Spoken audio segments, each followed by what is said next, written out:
How good is it for you guys to see these kids finally get a win? And obviously they weren't quitting on the season, with the streak, but to get a win and to see maybe a little bit extra pep in their step. Yeah, I mean, I'd be remiss to say it wasn't special. Results in the world drive believability, and to get the result that we got last week in a tough environment against a tough team. Is really satisfying for those kids and those coaches that have put in the same work as the other team on the other side of the scoreboard. I mean, that's the unfortunate thing. Half the country loses. We talk about this a couple times a year. Half the country loses every week. Half the country wins, and you're one of those two every week. And so they can play mind games on you. And when you're in one-score games, three out of the last 4 games and fall short, and then you go on the road in a one-score game and come up to triple sevens, that can and will drive believability. And so, ton of plays made in that second half, 2 totally different halves from the sidelines. Then when you watch it on film, the same things. But those guys will not lay down. They won't back down. Maybe not score as many points as we like, or hold them to as many points as we like. But if we've got an issue with playing hard and playing through the end of 4 quarters, then those are bigger issues along the way. I don't anticipate that will ever be the case here at Eastern. We're just not wired like that. You guys have been able to throw the football really well this year, but you've also really come on in the running game, especially last week.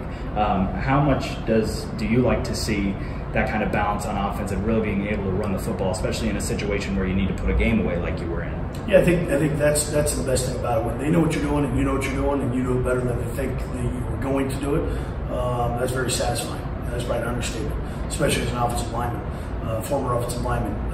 They know we're running, we know we're running, and we just did it better. Move the sticks, got a new set of chains, new set of downs. That's demoralizing. Those 12, 14, 15 play drives are harder to get off the floor from, whether you're liking it or not, and you're on the correct side of that or not, than the 2 or 3 play series that go for the same end result. It's just different. Playing on a hot hand, Jared Taylor stepped up in big situations, has all year. Really in his career, he had his first real live action last year at Idaho at home, and from that point on, everybody believed, the kids in the locker room believed, it was just a matter of time for him to really roll it out. But trustworthy kid, can throw around the yard, Kikoa is very efficient. We're going to do what we need to do to win ball games, and that's whether it's special teams, O&D, whether it's calculated risks or slowing the tempo down. We got to do its best in that game on that Saturday, and we came up with a big victory against a well-coached team, a ranked team, and a conference foe who was in search of their first Big Sky Conference win as well.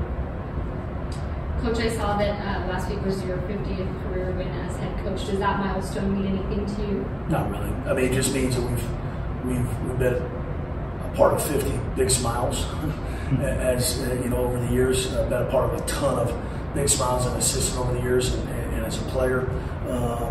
Not really. I mean, it just means the kids committed to the process over the years, had a ton of talent, and got a ton out of talent. Sometimes the ball bounces our way, sometimes it doesn't. But stats are usually for non-offensive linemen, and I still stay in the vein of offensive linemen. Just do your job, do it as well as you can.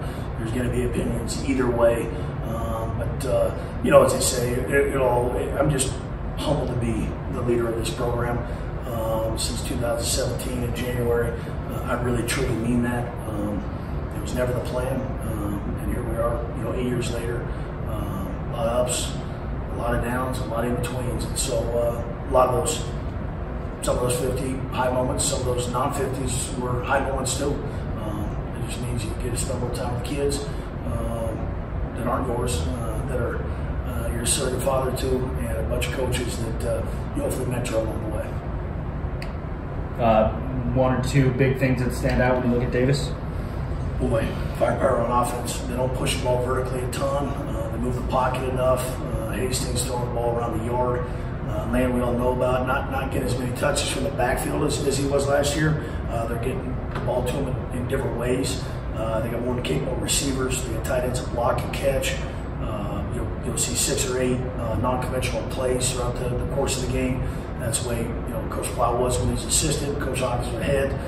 He still continues to do that. They will push tempo, so don't press stop on your recorder because you'll miss a play. They run plays faster than anybody in America at our level. They want it that way. Their job's to score, and our job's to stop. Defensively, they keep everything in front. They got their biggest leader is Rex Connors in the back end. He's kind of the catalyst of that defensive unit. And knowing him all well, it's going to be a dogfight probably come down to the last series. That's where we want it. That's where we intend it to be. But we're not going to stop the passing attack. We need to contain it. We need to get off field on 3rd down. They'll go for a couple times on 4th down. So 3rd down mentality really needs to be 4th down mentality in a lot of ways. And we got to find more than a singular takeaway. We started chipping away last week. We got 1. But if we can grab 2 or 3, like a couple teams have, that gives you a better chance in those moments to flip the field and grab points and score more. But they've been in some close ball games like us, so they've been battle tested. Played up against opponent Cal, played home and away against FCS foes. Beat Idaho at home, so they've done some great things. And they've only gotten better from game 1. So no small task. Never is the Big Sky, but especially now. Well coached, potent offense, timely defense, and they're a handful.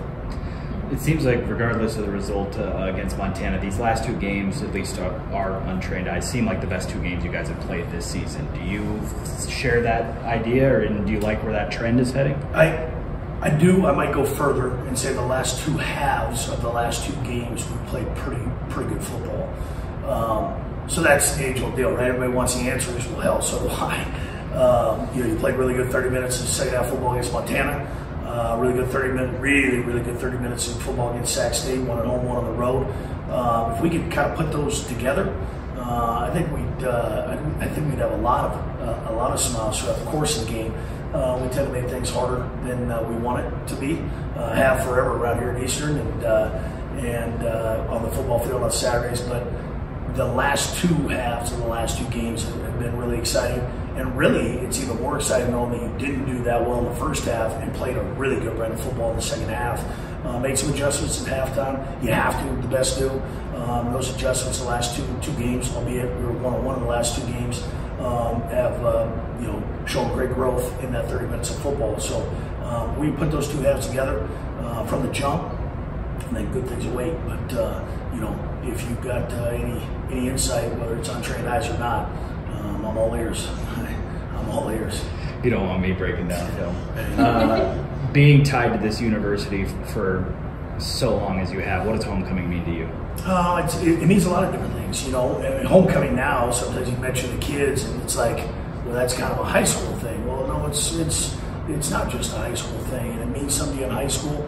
It means some of us here at Eastern. Most colleges do have homecoming football games. This is as the weather gets to sub-60, which is perfect. It's good fall weather. It means a ton. I look at it as a coach.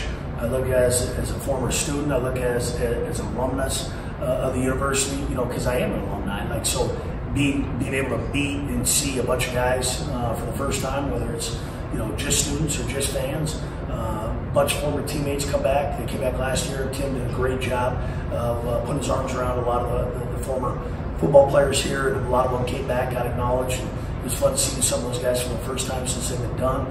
The Hall of Fame breakfast is also tied into this weekend with Derek Stry going in on Saturday morning. So it does mean a little bit more, and there's because there's more to it.